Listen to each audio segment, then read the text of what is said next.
Ladies and gentlemen, boys and girls, welcome back to what I hope is another good one. I just picked up this 2011, and we know it's a 2011 because we come down here to the frame. Yes, we do, because we are responsible owners, and we know exactly what we have. We don't just take the buyer's word, and we go 1, 2, 3, 4, 5, 6, 7, 8, 9, 10, and it is a B. And now we all know that in 2010 they switched back to the alphabets and not numbers. So B is 11, as 2010 would be A. So a 2011. It is the lightweight edition. Old boy had this on the old face-based marketplaces, and I seen it, and I was like, you know what? It doesn't run, but it cranks, so I gotta have it. He wanted $500. But as you can see from this description, there wasn't a lot of information. So I get there, and I knew it had ball tires. So I took that in consideration. Get there, and yep, that's broken. No grips. Handlebars bent that away. There's something else. Maybe it was just that up here. The carrier bearing is loose. I will show you that here once we get it up in the air. It is missing the exhaust tip. Plastics are a little bit more beat up than what was disclosed. It is missing an air filter, nothing in there. So that's good. I can smell the varnished fuel, so it's obviously been sitting for quite some time. And then when I checked the old oil, well, I discovered that it was filled to the very tippity top here, which is not a good thing whatsoever. So I wasn't too pleased with that. And I actually took the guy down to $360. You might be thinking to yourself, 60 is kind of a weird number. Well, that's what happens when you only have 20s and you can't do 350. That bolt's been chewed at. It looks like they sliced it so they could use a flat tip. They probably rounded off. Yamaha is notorious for these 5mm, and they are very soft, like to strip out if you don't use the right size the first time. The oil is air cooled. It's got an air cooler up here, just like on a 400 EX. I thought that was pretty nifty for a little 250. Saw the hose clamp there on the carburetor boot. And then I did observe that the spark plug looked newer than what the rest of the engine looks like. That's only got 3 threads in that bolt. And obviously missing the hood, and that's like $50. I wasn't quite sure how much those were. I was concerned they were going to be a little bit pricey, but $50 ain't too bad for a brand new one. Oh, and the rear brake does not work. Looks like everything moves, but and it looks like there's fluid in there, so I bet the seal's blown out of that master. So what we need to do to see if we can even get this thing running, I need to drain the oil first. That is just not responsible of me. I could actually cause more damage if I was to fire this up with that much oil in it. The guys did tell me that they had it running, but it smoked real bad. But I was able to get it to crank over. Here's a quick video on that.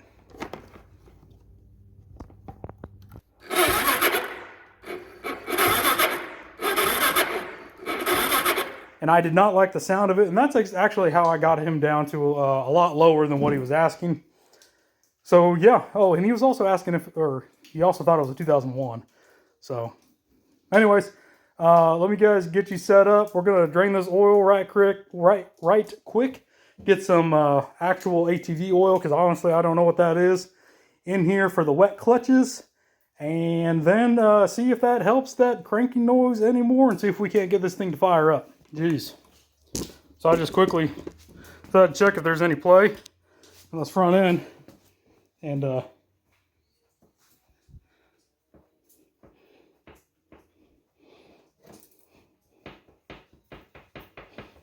hopefully there's some bushings up in the upper control arm that I can replace, because both sides are like that. That's a lot of play. I think that's that from that as well. Oh, you doggy. Okay, let's see just how much oil comes out of this thing. 1.32 quarts is all that's supposed to be in here.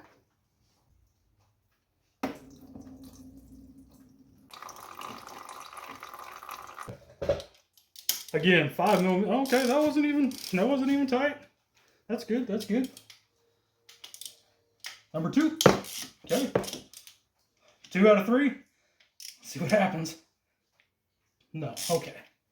So a large flat tip. Got to use this old, you know, whatever, all of the sizes, and then the torque increaser 9000s on here.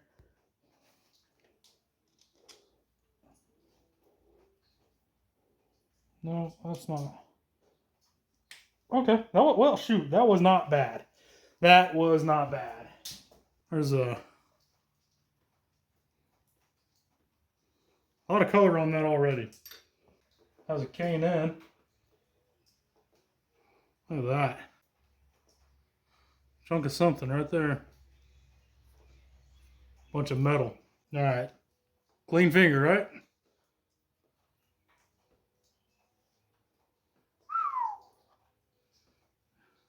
She's not crazy shiny. Where are you at? There you are. She's not crazy shiny. But she's got some stripper glitter in her, that's for sure. Went ahead and disassembled the oil filter here.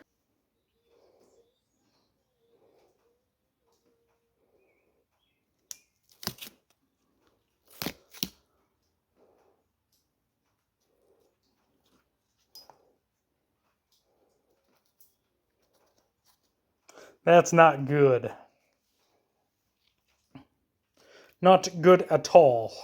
Seeing this engine doesn't take 29 quarts of oil, like somebody else thought, using all the scrap oil I have laying around. Let's put some back in this thing. Get a decent battery in here. And then see what she sounds like cranking. It's the next day. Things have escalated, okay? You see it. It is what it is. I recorded everything. Well, I thought I did last night. I got done, went inside, went to pull up the videos to start editing, and they weren't there.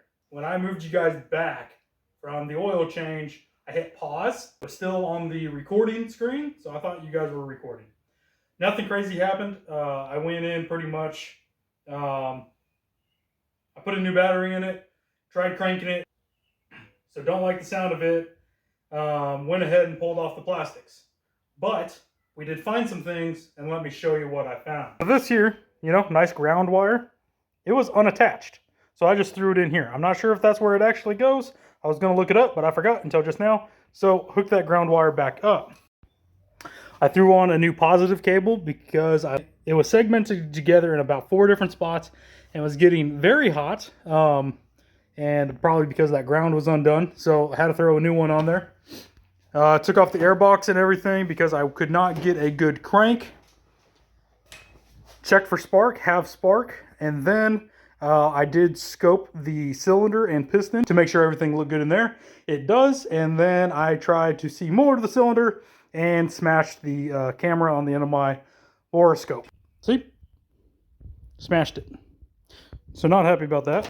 So that's where we are. It still cranks pretty poorly.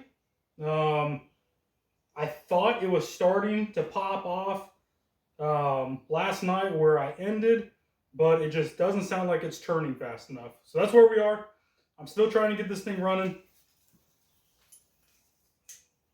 Neutral light comes on. I've had the battery on charge all night, even though that's a brand new battery. It's not for this bike, but whatever. So yeah. So this is what it sounds like.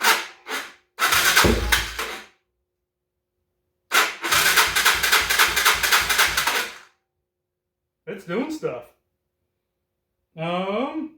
That sound you hear, it's coming from right in here. So a little bit of degreaser.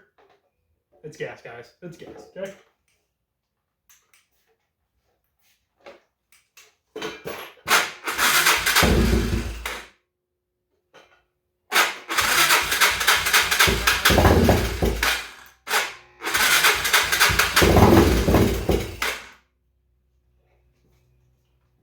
It's doing the things. It's whiz bang popping.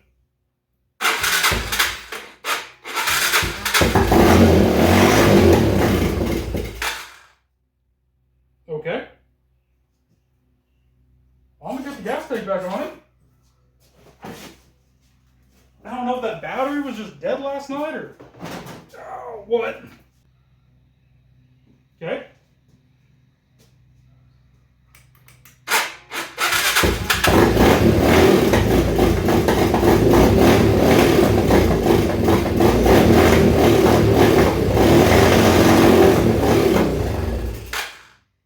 That smoke is rust colored. Like there's water sitting down in that exhaust. Interesting.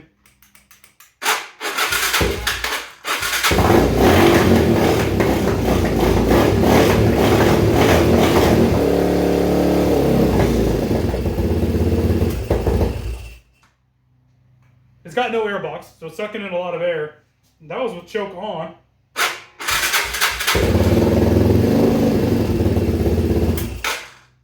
It doesn't sound bad. Is all that noise I was hearing the starter? I mean, the sound I was hearing is still there. Something smells hot. Might just be the exhaust.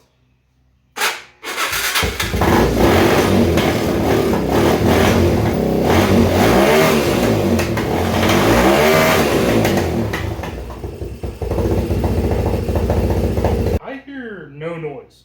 And really, I mean, what it's pumping out the muffler looks like dust. Honestly, it sounds fine. I think what I was hearing, that real bad grinding noise when it starts, I think it's the starter. So the starter comes in, hits up to a reduction gear, and then it goes to the one-way clutch that's on the backside of the flywheel. And I think it could be one of those things. I think it could be the starter.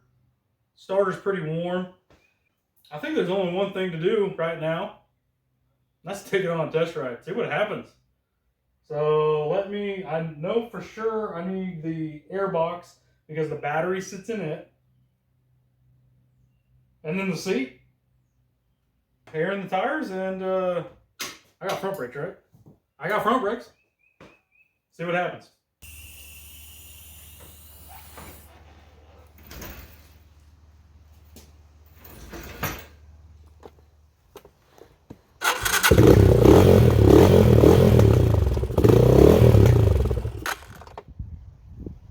I'm going to get it.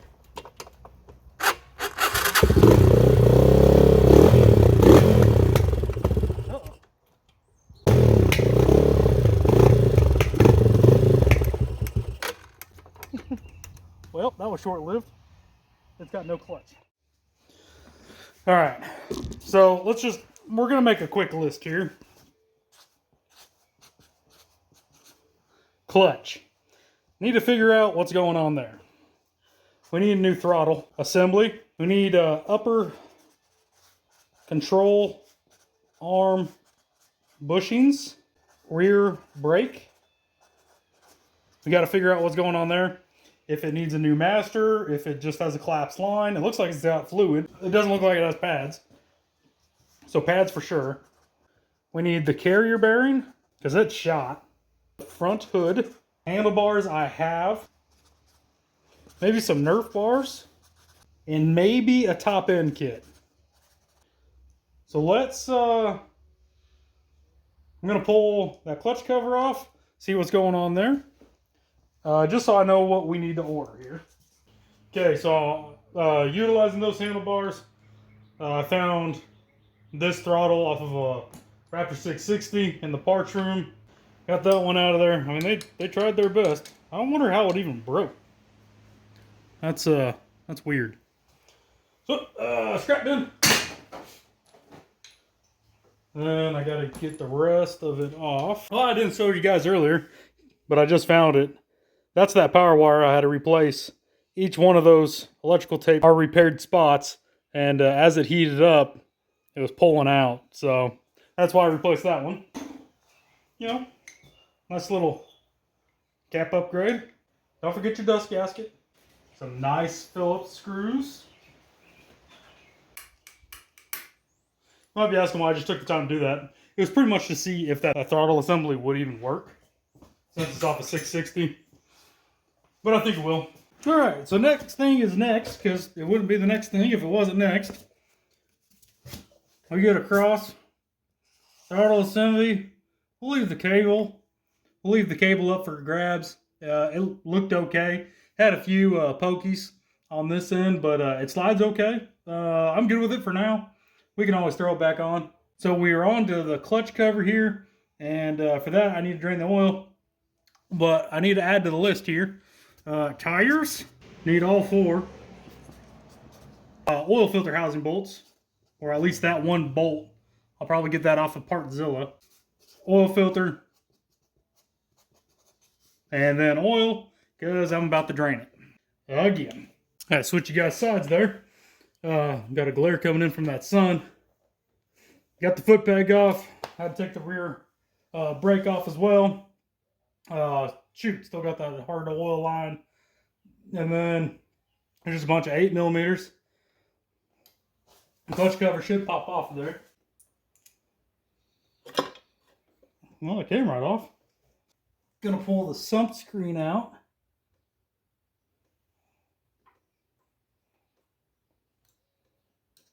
Smells like clutch.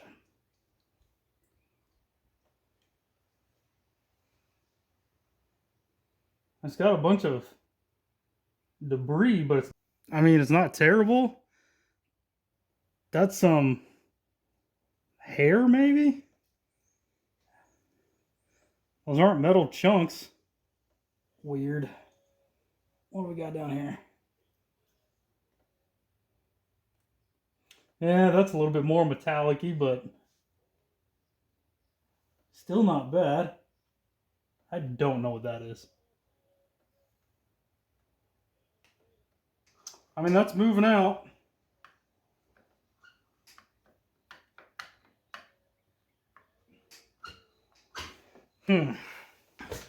Should be 10s. Yep.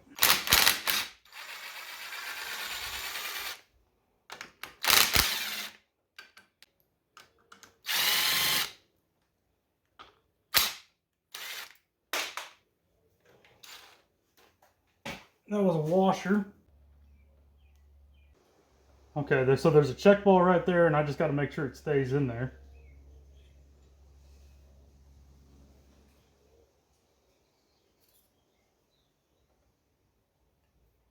So that's a fiber, and this is a steel. Call it a steel because it's steel. I still got clutch material.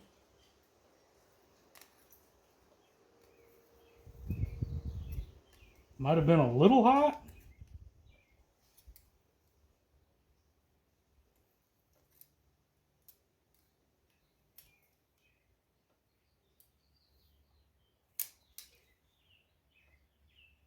Those aren't super pitted.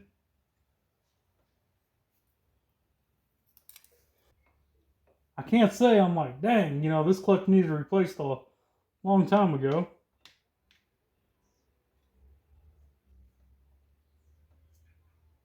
There's a snap ring.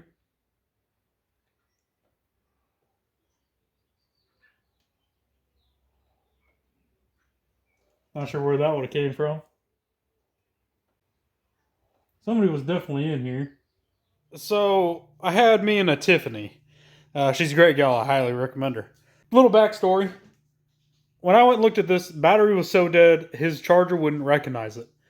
Before I went and grabbed my jump box, I put it in gear and just rolled it back and forth. And I didn't hear the engine rotating. And I thought that was a little weird. But I kind of ignored it at the time. So it's in gear right now. And that's all I heard. Okay? Pretty obvious right now. It's all disassembled. That's what I heard when it was together. It's been a couple days now. And I think it dawned on me what happened. All right, let me learn you a thing or two about clutches here. So like I showed you, this is a fiber, this is a steel. Proper clutch alignment is fiber first, steel, fiber, ending in fiber. The steels hug the inner basket, like that there. And once you're in gear, it spins the transmission, the output shaft that's on the other side. So it's in gear right now, it's in first. So I'm gonna pull down on the tire. See the hub spinning, right? So once it gets just a little bit of pressure, see it spinning backwards still? I'm still pulling down on the tire, see? And that's exactly what the front plate does with the springs. That's what you're moving when you pull the clutch lever, and you're actually pulling it out. You're disengaging the clutch. So like that there, I'm pulling down, see? So this has a proper alignment, which is this guy here. You want it to just start touching the plate. See how it moved just a little bit there? See it moving up here? You want it literally just right before it starts moving. Put your springs back on.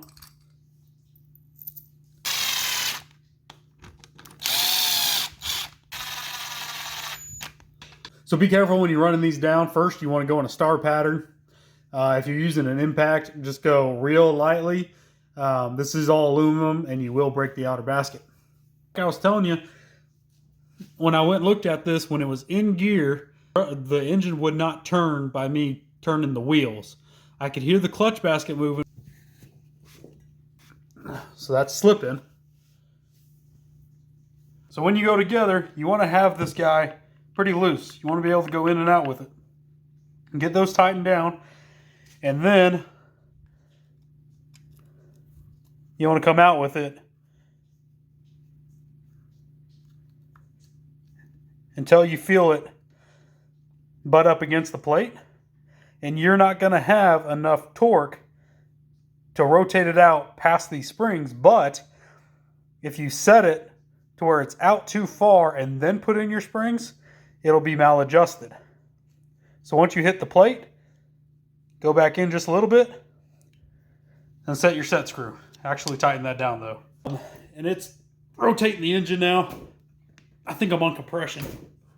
There it goes. Well, with this clutch seemingly figured out, I'm going to go ahead and throw the cover back on. Got a new gasket kit on there from Vertex. Oh, just dropped the bolt out of there. Got it all, the mounting surfaces all cleaned up, so let's put it back on. All right, got that gasket fought on there. Key is just to use those alignment dials and then take a couple bolts, make sure that gasket's square. Then just kind of start every guy by hand. If it makes, you know, if the length of the hole makes sense for the length of the bolt, you probably got it in the right spot. Using the same oil filter I was using when it was running. It looked okay. And then as I was adding oil to it, you know, it's all running out the bottom because I didn't put the drain plug back in. So I went ahead and flushed her. Got all the contaminants out of there. All right, we're all buttoned up, got oil in it. I'm gonna try to start it.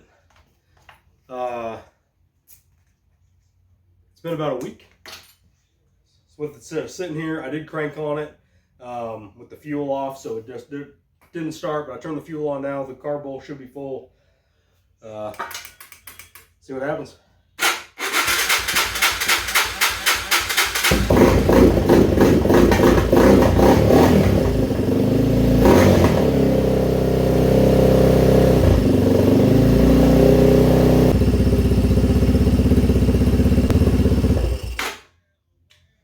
Bit of noise come from the cam area. Will it go into gear? Front brake check. Front brakes. In gear.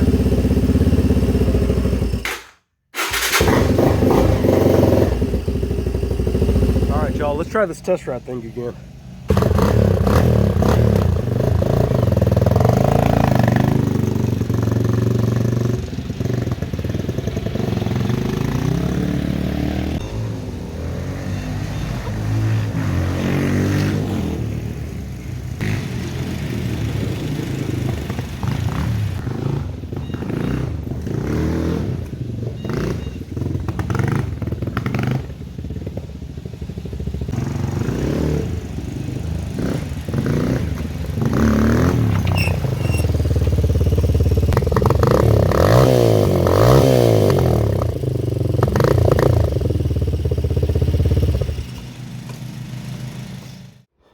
All right, y'all, I know it's been a half a second for y'all.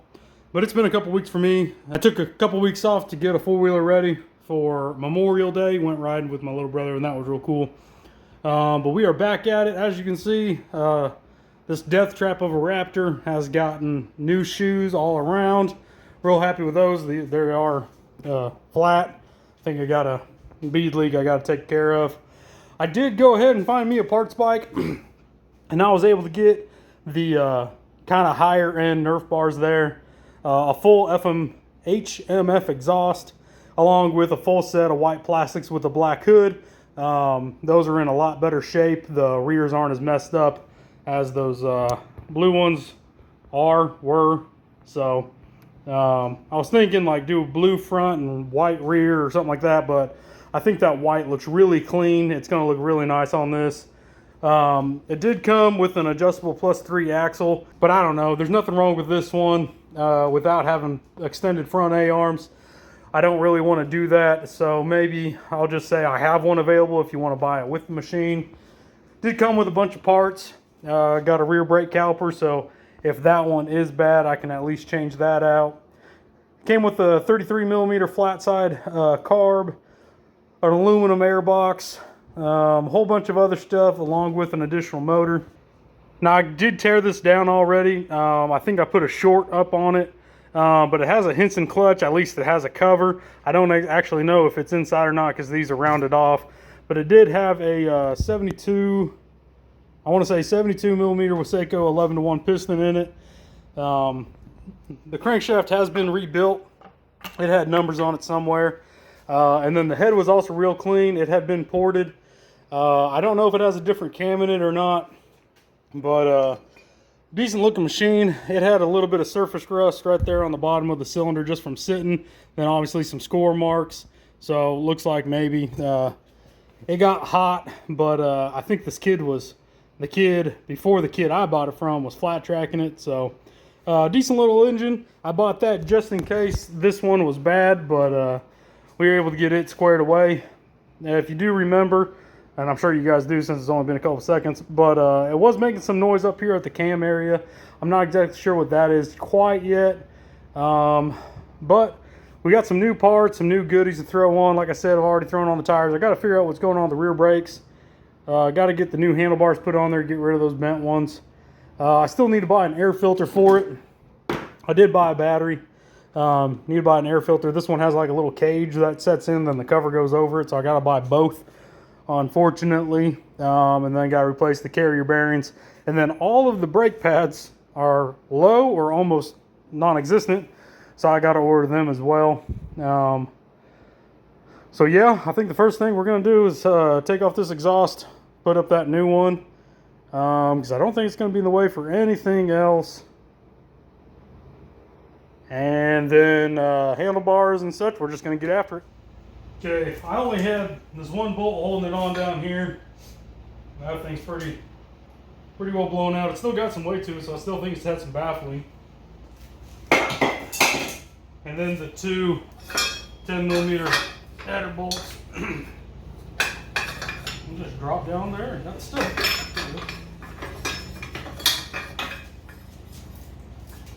See if it has a gasket in there, and it does. Old one versus new. This new one's gonna look a lot better.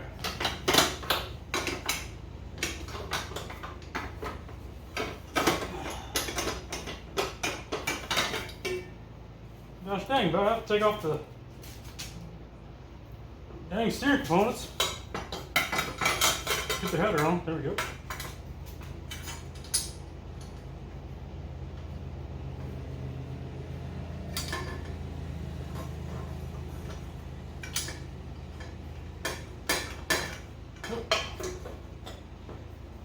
Needs to go in the frame.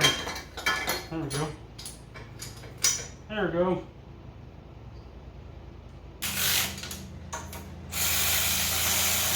Looks like this one only uses the top mount. Something like that there. Well, that looks a whole hell of a lot better than what the stock one did. I bet it sounds pretty good too. If I didn't misplace the battery terminal little squares and bolts. I fired up. I did get a new starter as well. I don't know. We'll see if I need it or not. I'm willing to roll the dice. Nope. I'm too impatient. I found them. I'm gonna hear what this exhaust sounds like. Okay, this thing's been sitting for about 3 weeks. I haven't started it.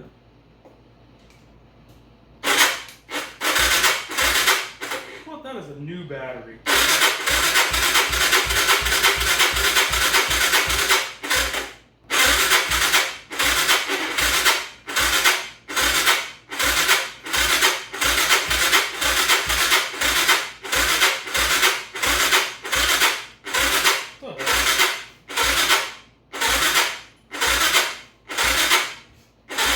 Quit. That's not me, you guys. Jeez. I think there's something wrong with this here solenoid. Or it's getting signal somehow. Jeez. Oh my god.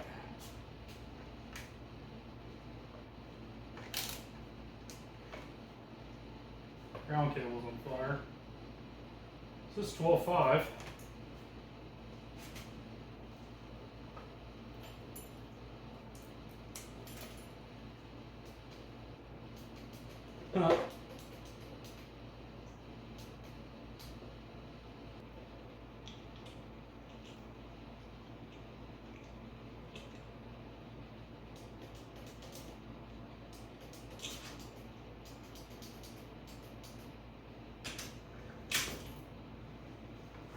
Once that starter finally locked up.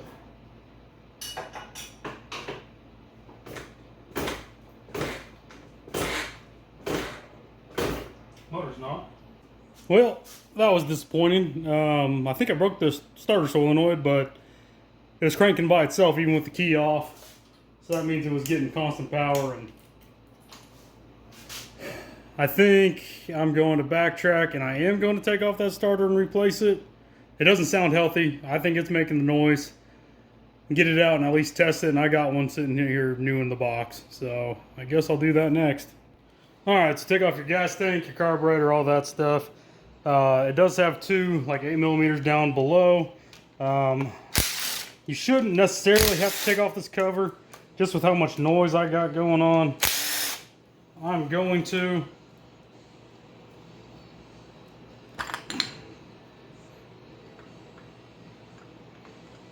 It's got oil in there. Can't do anything now. Huh. So it's a gear reduction system. So that just has a little tiny gear on it that spins this gear, which spins that gear, which spins the flywheel. Actually, that looks like another idler gear, and then that spins the flywheel. So you actually get more torque out of less revolutions and less power. Dodge is big on that. They use gear reduction starters. That's why they like Mopars kind of have a high pitched zing to them, where like Chevys and Fords kind of have a deeper tone. That's why. But there was a lot of oil in there, so that's good. It's kind of chewy right in there for some weird reason, just like right there. This looks like something maybe was in there at one point in time. Weird. Okay. Then it's going to be the two 8mm going straight down, and then it'll slide out and up, I hope.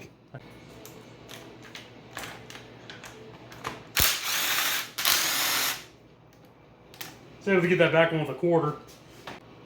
It looks like this is a replacement starter anyways, so it wouldn't surprise me if it was bad. See if I can wiggle her out of here. Rotate it up, maybe. A little bit more.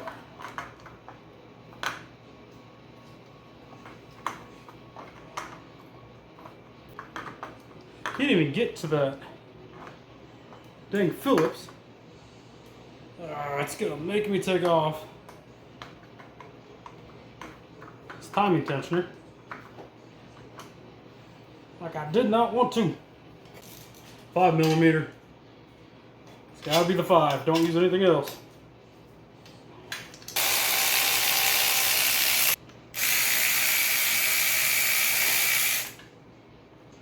Now let's get the starter out.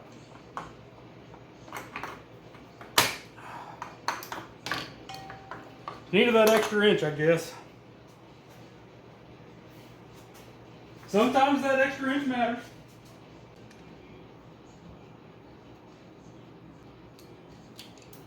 Yeah, definitely an aftermarket.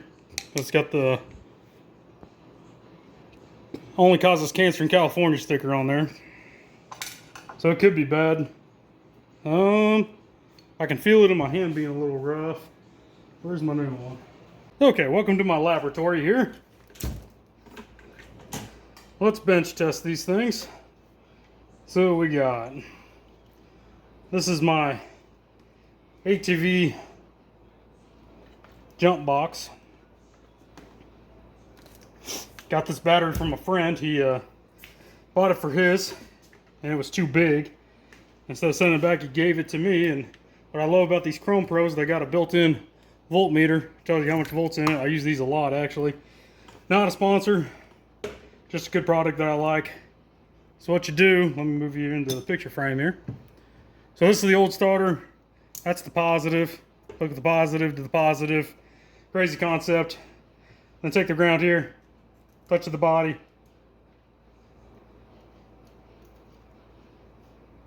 Nothing.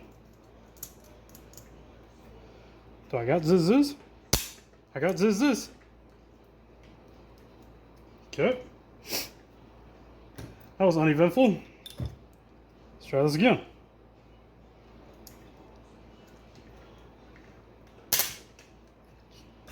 It's more what I was looking for. Just a big magnet.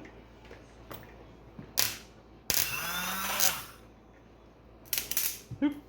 That's what it should do. Ah!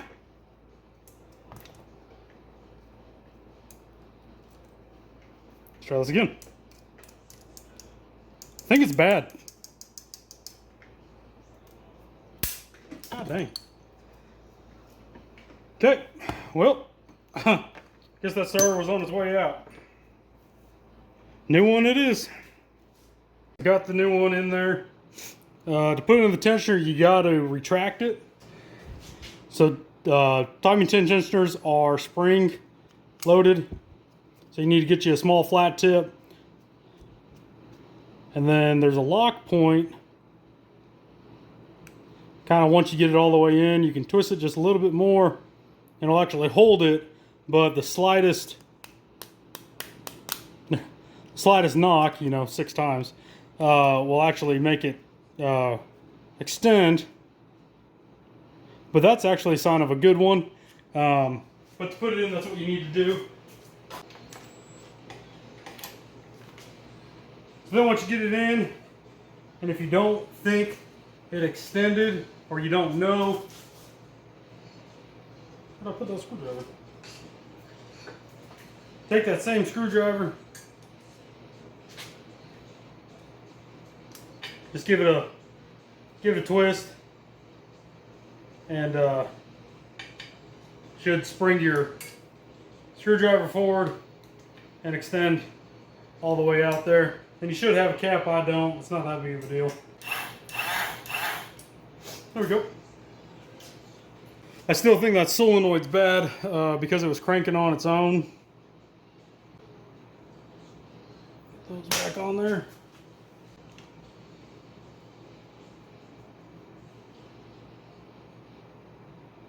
I don't know if these are right, but that sure as hell ain't. You can't even see it.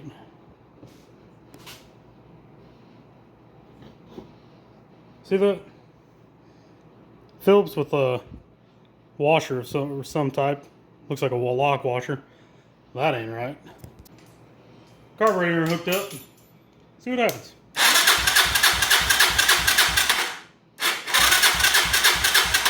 That cranks a lot better. So that starter was on its way out and was probably a lot of the problems it was having, but not the noise. Maybe it's just a noisy cranker. Maybe she's just noisy. Jeez. don't know what that is, but it's got it's magnetized for one. Oh, well, my screwdriver is. Never mind. It's got a square head. That's weird. All right, well, we are back to where we were. I left the airbox off because I don't even have a filter, so it's running straight off the carb here. Let's see what happens.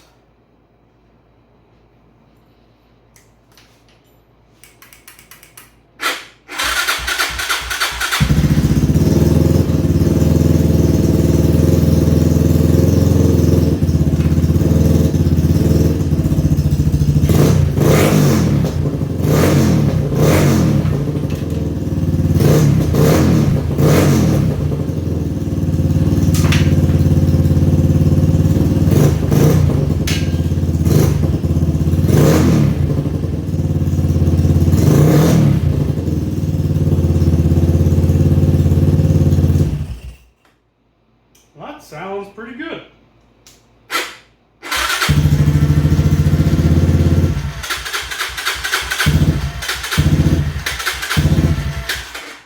Yep, that solenoid is bad.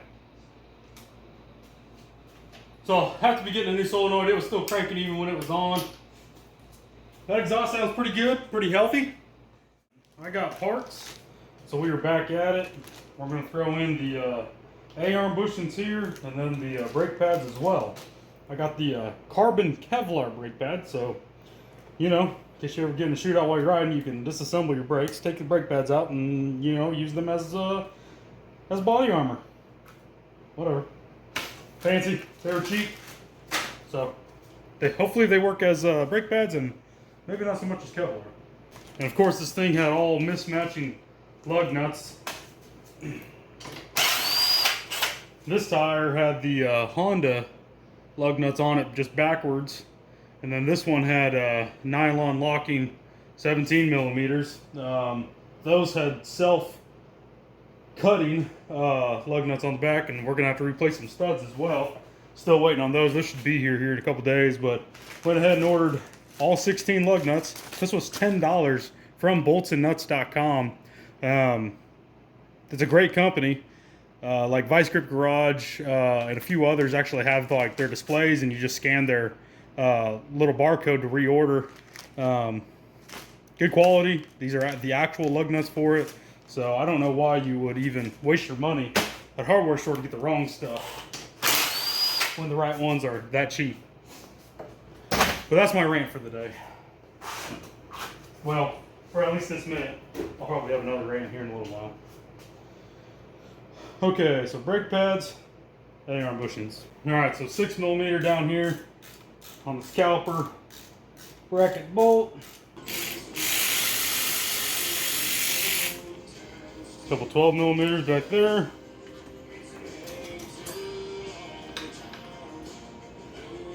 Yikes. These were pretty much metal on metal. I don't have any grooves or anything like that, so these rotors are okay. Yeah, a little bit of ribs right there, but still, it's not like a car to where you're gonna get that warped or something like that. You just don't go fast enough. So then that flathead there, we'll get that pin out. Looks like these just kind of swing into place. Kind of interesting. Never seen them like this before. So that little flathead on the back of the caliper is actually just a cap, and then it's a 5 Allen head. Let's get in there to then take it out. Yep, I think all the lifes and then some was got out of those. Whatever. Replacements. Alright, make sure you got the right side. By right side, I mean the correct side. The one with the half C on it goes on the outside. It goes over that first nut you took off. And you may have to compress your piston down all the way or some of the way. Okay, don't forget to grease your hardware either. That slide pin, and then your bracket pin.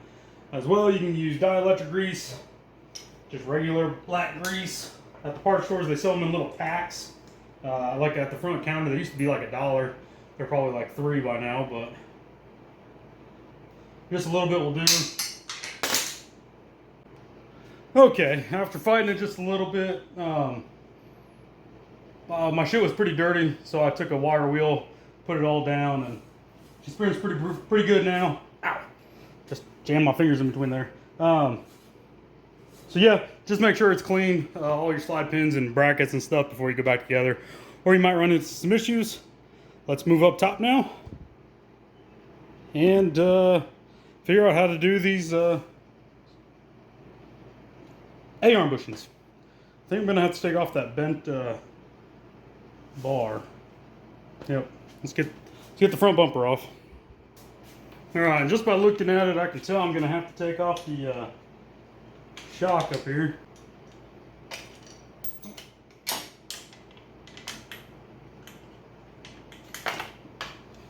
All right, shock's out of the way.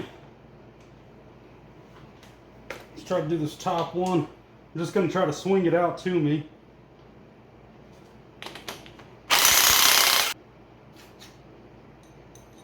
Yep.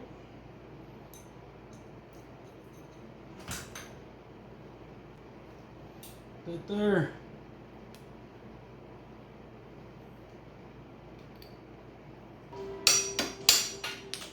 There's that side. There we go. So these bushings are just kind of like caps, and you can actually get copper ones. But there's just a lip inside there. So I got that long pry bar and just used it. Caught the lip of it. And kind of just tapped around it up until it came out. They go in much easier. Okay.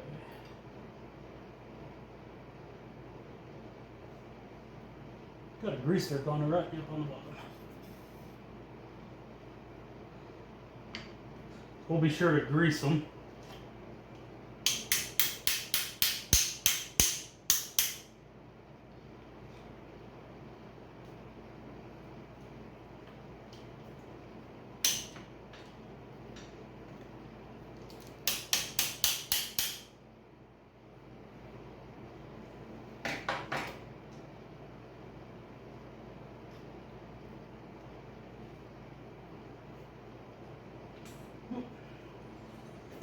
Oh, careful. Jesus.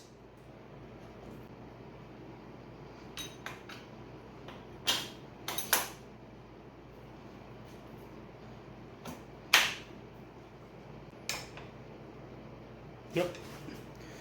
No playing now. Oh. Not gonna get far without that.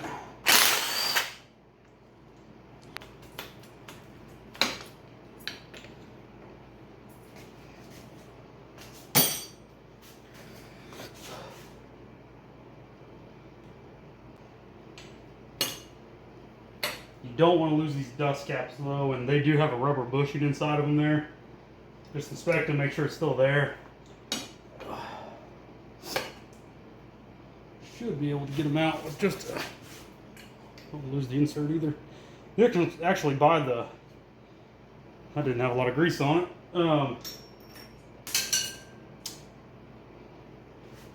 The metal inserts as well.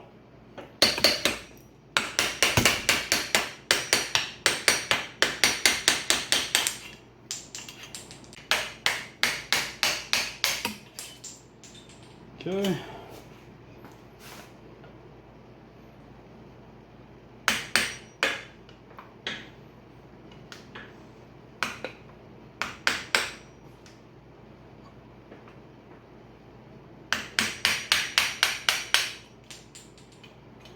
You can take this time, clean out the old grease if it's real, like built up, like almost caked, like, and not really greasy. You can also take a small hone and hone these out just a little bit, just to get a new surface on them.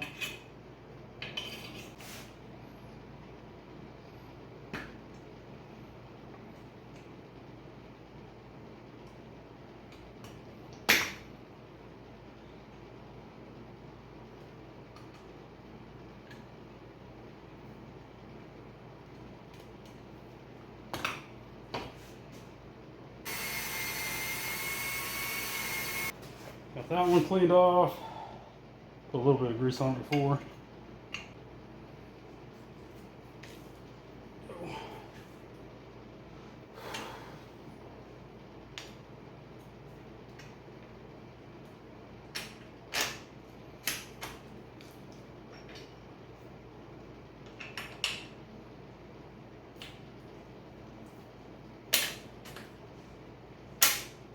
All right, and she's back together, guys. I got all the greasers greased up, tires on with the new lug nuts. And look at that. No play. Got that side done. I'm gonna knock out that side real quick, but I won't put you through it. When you're doing something like that, you don't have to take them off. You just gotta find something to kind of put the A-arm up against to kind of help knock them out. It can be a little bit difficult, but or if you got a buddy, have them hold it while you try to knock it out.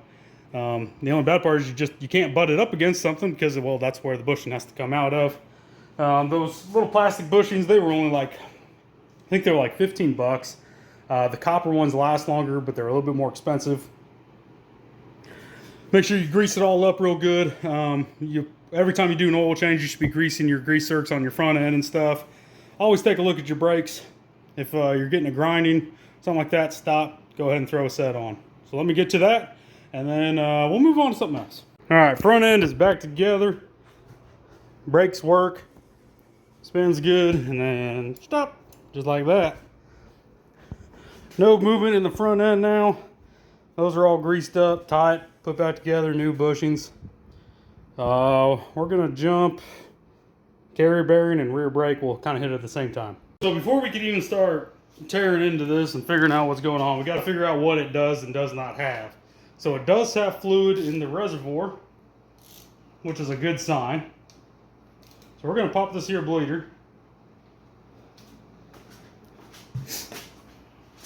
I'm really thinking it's the Smaster.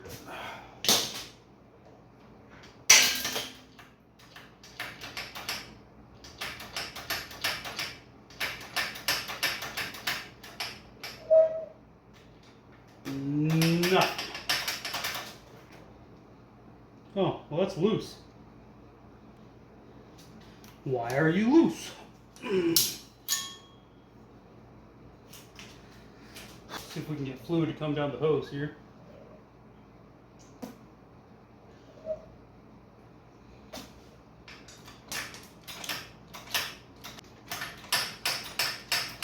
But it really should just be running down.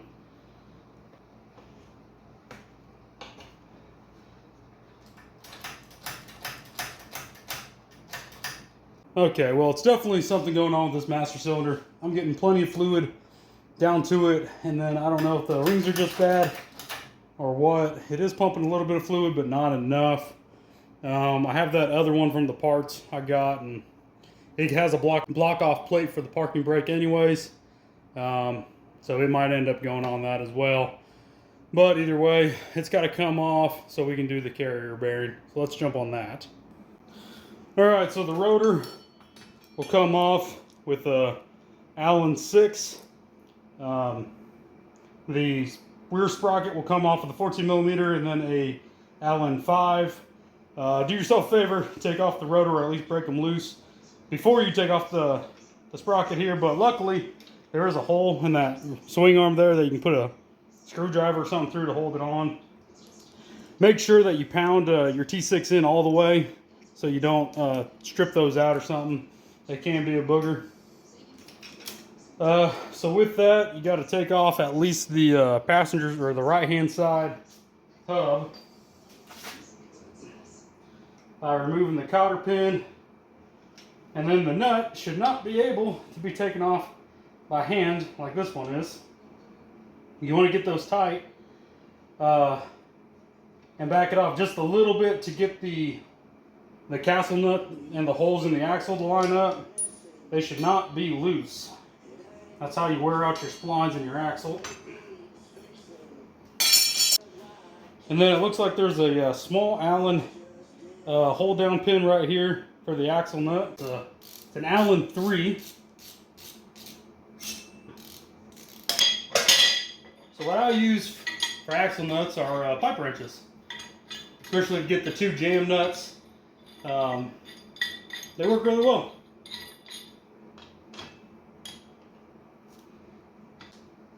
Oh, holy cow. I think there's another one up there. It does not appear. That one has to come all the way up.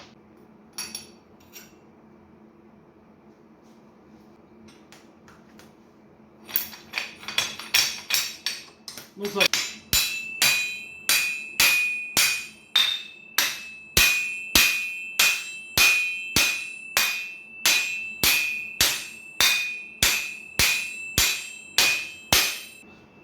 what I do is put the hub back on, put it on backwards, so you can hit the outside of the hub.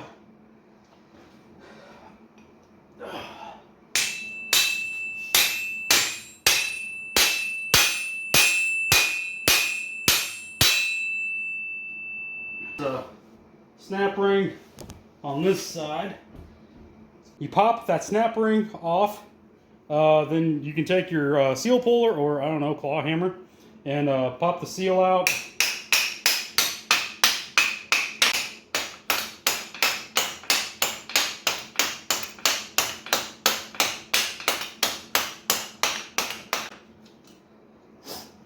Whew, she's a little crusty. There's that seal.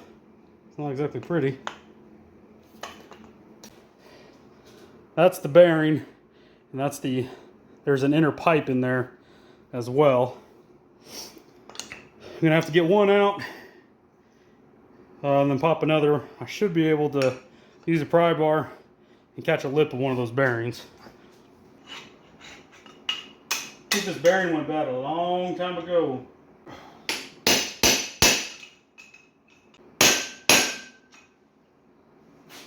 Literally just right there at the edge.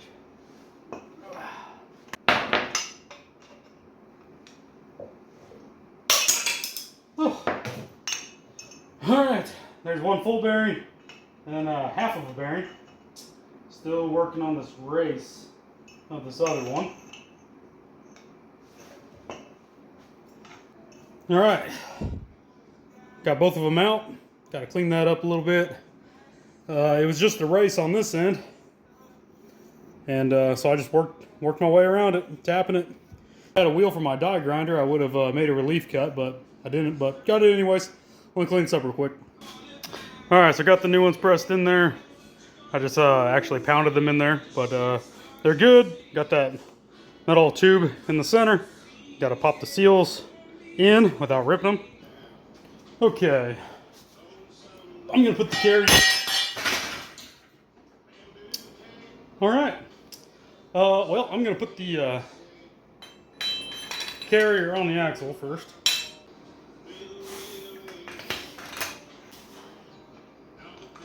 Okay, so put the sprocket spindle on there first.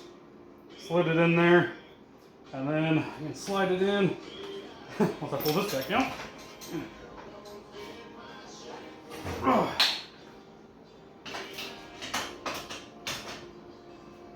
There we go. Now we got some weight on the back of this thing.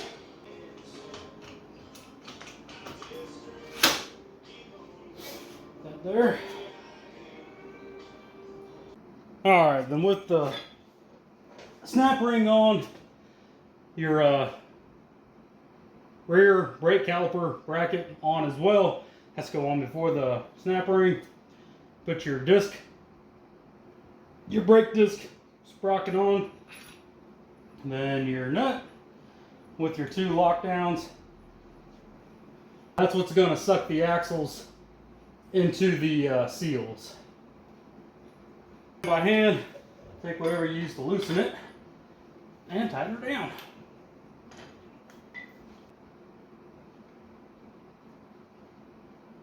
Good.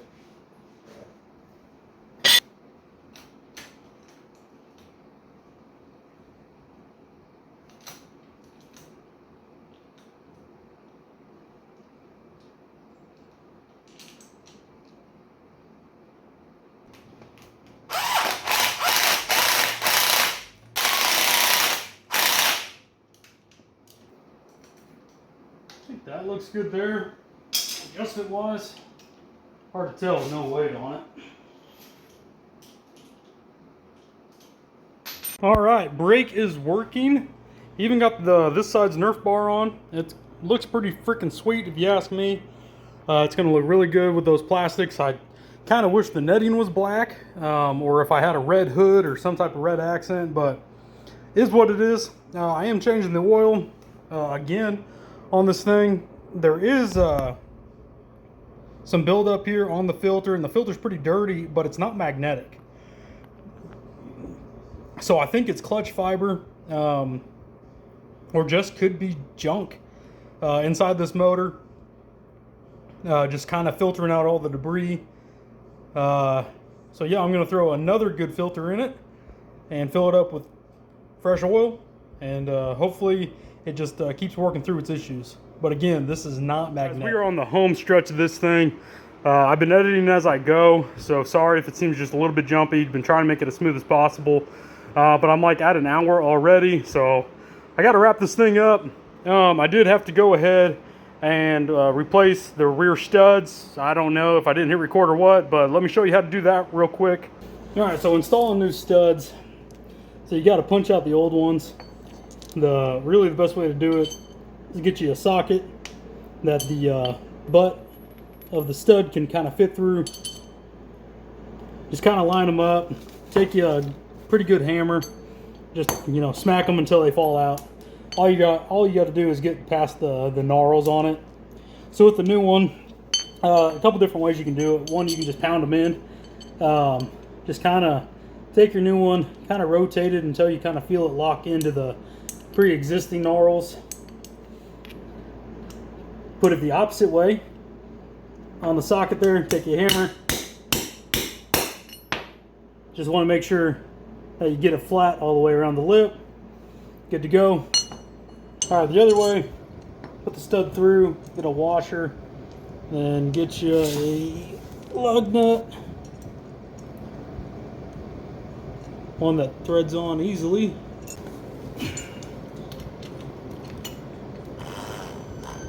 Get her tight to where it starts pulling in the gnarls.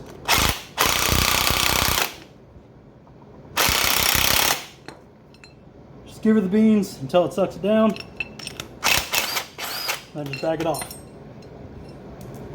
If you need to, you might have to put a couple more washers down if you can't get it sucked all the way in. But mine went in. Let me pop the rest of these in and get it thrown back on. As easy as that, guys. Get it back on, get them bolted down. I thought they were a little short, but they look pretty good, especially with those new lug nuts on there too. For how cheap that is to do, that's the right way to do it. Don't go get yourself like a bolt from the hardware store or something like that, and you know, make it work. You're just gonna waller out your hubs. A lot cheaper just to replace the studs right quick. I would have had this Nerf bar on, except I have no threads in either of these holes. This was the side that was very loose, so I'm going to have to fill this with weld, re-drill it, and re-tap it. So I'm going to knock that out real quick. Alright guys, well, this is where this video ends. All put together, got the new plastics on it. I did go ahead and buy a handlebar pad. It says Yamaha. Looks pretty good, looks complete. Blue was the only color, so it is what it is. I should have gone red just to make a match, but Nerf bars are on, new tires, back brake's still a little squishy, got to work on them. But other than that, this thing, I really thought it was going to be a basket case. Really thought I was going to have to tear down that motor. Really thought that motor was knocking. And I did find out that the noise I'm hearing is actually, it is the cam, but it's just from this little port right here that has a hose. I think it goes back to the car, but I gotta find out for sure. White plastics really look a lot better than those blue ones. Well, I hope you guys enjoyed this video. It took me a couple months, but got this one done. I really like them.